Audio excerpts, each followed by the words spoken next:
ഈശോയിൽ സ്നേഹം നിറഞ്ഞവരെ, സന്യാസിമാർ വളർത്തിയ ബാലനായിരുന്നു മാർസലീനോ. നിഷ്കളങ്കതയുടെ പര്യായം. സന്യാസിമാർ അവന് എല്ലാ സ്വാതന്ത്ര്യവും നൽകിയിരുന്നു, ഒന്നൊഴികെ. ഒന്നാം നിലയിലെ സ്റ്റോർ മുറിയിലേക്ക് ഒരിക്കലും പ്രവേശിക്കരുത്. പക്ഷെ സന്യാസിമാരുടെ കണ്ണു വെട്ടിച്ച് അവൻ ആ മുറിയിൽ കടന്നു. അവിടെ കുരിശിൽ തറയ്ക്കപ്പെട്ട നിലയിൽ കണ്ടെത്തിയ അപരിചിതനോട് അവന് വലിയ സ്നേഹം തോന്നി. സന്യാസിമാർ കാണാതെ പലപ്പോഴും അവൻ റൊട്ടിയും വീഞ്ഞും മോഷ്ടിച്ച് അതുമായി ആ മുറിയിലേക്ക് കടന്നു ചെന്നു. മാർസലീനോ കടന്നു വന്ന എല്ലാ അവസരങ്ങളിലും കുരിശിലെ ആ അപരിചിതൻ തൻ്റെ ആണികളെ വിടുവിച്ച് താഴെ ഇറങ്ങി വന്ന് അവൻ്റെ മോഷണ മുതലിൽ പങ്കുചേർന്നു. ഒരു ദിവസം തൻ്റെ മടിയിലിരുന്ന ബാലനോട് ആ അപരിചിതൻ ചോദിച്ചു, മാർസലീനോ, നിനക്ക് എന്തെങ്കിലും ആഗ്രഹങ്ങളുണ്ടോ? അവൻ പറഞ്ഞു, തീർച്ചയായും, എനിക്ക് എൻ്റെ അമ്മയെ കാണണം, എനിക്ക് അമ്മയില്ല. ആ അപരിചിതൻ പറഞ്ഞു, നിനക്ക് അമ്മയുണ്ട്, അവൾ സ്വർഗത്തിലാണ്. മാർസലീനോ തിരിച്ചു ചോദിച്ചു, നിനക്ക് അമ്മയില്ലേ? അപരിചിതൻ പറഞ്ഞു, ഉണ്ട്, അവളും സ്വർഗത്തിലാണ്. വലിയ കൗതുകത്തോടെ മാർസലീനോ ചോദിച്ചു, സ്വർഗത്തിൽ അവരെന്ത് ചെയ്യുകയാണ്? അമ്മമാർ എന്താണ് ചെയ്യുന്നത്? ആ അപരിചിതൻ പറഞ്ഞു, അവർ കൊടുത്തുകൊണ്ടിരിക്കുകയാണ്, അവർ എല്ലായ്പ്പോഴും കൊടുത്തുകൊണ്ടിരിക്കുകയാണ്. They give and they always give. പ്രിയമുള്ളവരെ, ഒരു നിഘണ്ടുവിലെ ഏറ്റവും മനോഹരമായ ഹൃദയഹാരിയായ പദം അമ്മയാണെന്ന് നാം കേട്ടിട്ടുണ്ട്. അമ്മയ്ക്ക് ഇതിലും മനോഹരമായ ഒരു നിർവചനം കൊടുത്തവരെ അധികം നമുക്ക് പരിചയമില്ല. അമ്മമാർ എല്ലാം കൊടുക്കുന്നവരാണ്. ഇന്നത്തെ സുവിശേഷവും ലേഖനവും നമ്മോട് സംസാരിക്കുന്നത് കൊടുക്കുന്നവരെ കുറിച്ചാണ്. കൊടുക്കാനുള്ള, ഈശോയ്ക്ക് വേണ്ടി എല്ലാം സമർപ്പിക്കാനുള്ള നമ്മുടെ വലിയ കടമയെക്കുറിച്ചാണ്. ഫിലിപ്പിയർക്കുള്ള ലേഖനം 3-ാം അധ്യായം 4 മുതൽ 11 വരെയുള്ള വാക്യങ്ങളിൽ പൗലോസ് അപ്പോസ്തലൻ തൻ്റെ ജീവചരിത്രത്തെ വളരെ സമ്യക്കായിട്ട് വരച്ചു കാണിക്കുകയാണ്. ഒരു യഹൂദന് അഭിമാനിക്കാവുന്ന എല്ലാം ഉള്ളവനായിരുന്നു പൗലോസ്. യഹൂദ മതത്തിൽ ജനിച്ചവൻ, ആചാരപ്രകാരം വളർത്തപ്പെട്ടവൻ, ഉന്നതമായ വിദ്യാഭ്യാസം നേടിയവൻ, ഉന്നതമായ സാമ്പത്തിക നില അനുഭവിച്ചവൻ.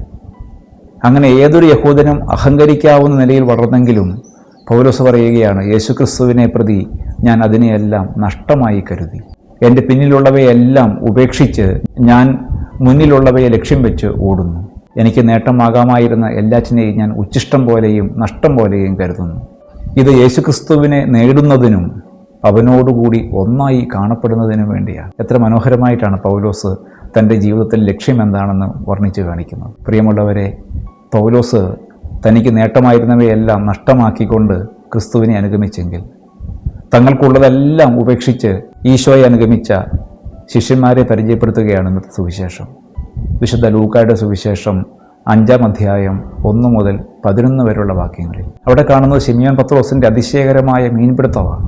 ജീവിക്കാൻ വേണ്ടി ഒരു തൊഴിലിനെ ആശ്രയിച്ച പത്രോസ് ഒരു രാത്രി മുഴുവൻ അധ്വാനിച്ചിട്ടും ഒന്നും കിട്ടാതെ വരുമ്പോൾ, ഒരു അപരിചിതൻ പറയുന്നതിനെ അനുസരിക്കാൻ തയ്യാറായതിൻ്റെ വെളിച്ചത്തിൽ വലിയ സമൃദ്ധിയുണ്ടാകുമ്പോൾ, ആ സമൃദ്ധികളെയും ജീവിതത്തിൽ ആശ്രയമായിരുന്ന എല്ലാത്തിനെയും തൻ്റെ തൊഴിലിനെയും ഉപേക്ഷിച്ച് ക്രിസ്തുവിനെ അനുഗമിക്കുന്ന ശിമയോൻ പത്രോസ്.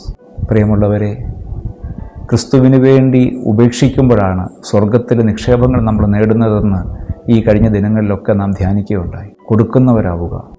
ബൈബിളിൻ്റെ തുടക്കം മുതൽ ഒടുക്കം വരെ ദൈവത്തിന് വേണ്ടി എല്ലാം ഉപേക്ഷിച്ചവരെ നാം എത്രയോ ഇടങ്ങളിൽ കണ്ടുമുട്ടുന്നുണ്ട്. നീ നിൻ്റെ പിതൃഭവനത്തെയും ദേശത്തെയും വിട്ട് ഞാൻ കാണിച്ചു തരുന്ന നാട്ടിലേക്ക് വരിക എന്ന് പറയുമ്പോൾ എല്ലാം ഉപേക്ഷിച്ച് ദൈവത്തെ അനുഗമിക്കുന്ന അബ്രാഹത്തെ നമ്മൾ കാണും.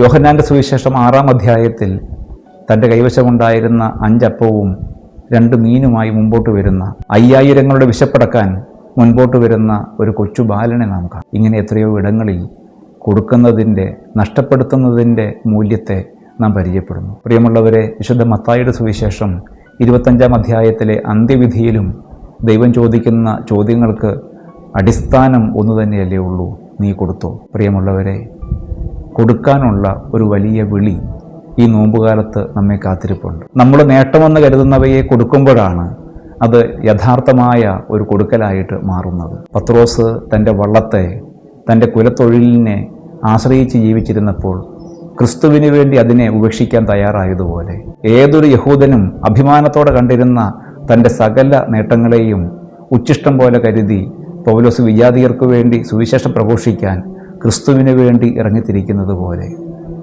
ഇന്ന് ഭൗതികമായ നേട്ടങ്ങളായി, അഭിമാനങ്ങളായി നാം കരുതുന്നവയെ ക്രിസ്തുവിന് വേണ്ടി ബലി കഴിക്കാനുള്ള ക്ഷണമാണ് ഇന്നത്തെ തിരുവചനങ്ങൾ നമുക്ക് നൽകുന്നത്. ഭൗമികമായ നേട്ടങ്ങളിലും പദവികളിലും ആശ്രയിക്കാതെ ക്രിസ്തുവിൽ ആശ്രയിച്ചുകൊണ്ട് ക്രിസ്തുവിനോടുകൂടി എണ്ണപ്പെടുന്നതിനും ക്രിസ്തുവിനെ നേടുന്നതിനും വേണ്ടിയുള്ള കൊടുക്കലുകളിലേക്ക് നമുക്ക് നീങ്ങാം. ഈശോ നമ്മെ സമൃദ്ധമായിട്ട് അനുഗ്രഹിക്കട്ടെ.